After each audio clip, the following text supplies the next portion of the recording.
盲盒開箱，Labubu 嘅最新掛件3.0我哋買到啦！想知我哋成個購買過程咧，就記得睇到最後啦。今次嘅幸運之字咧，繼續係我男朋友嘅。上次佢一抽入運，淨係買咗一盒咧，就抽中天使 WB 嘅隱藏款。琴日4月25號上架，抽中咗去買。到底今次可唔可以秉承幸運之子嘅幸運，抽到隱藏款呢？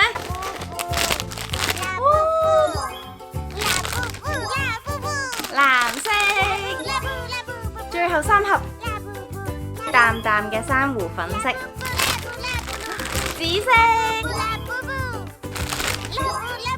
今次鋪馬採取嘅形式咧，就係抽選購買資格啦。我自己咧就抽唔中啦，但係我男朋友抽中咗，咁所以咧我哋就好彩咁樣買到呢一盒啦。之前咧係要搶嘅形式啦，要朝頭早抱住部電腦，仲要係入極都入唔到條咧。但係今次只要喺期間入面報名咧，都可以參與到抽籤嘅，咁所以我覺得而家係方便咗好多。唔知大家今次掛件又最中意邊隻色咧？留言話俾我知啦。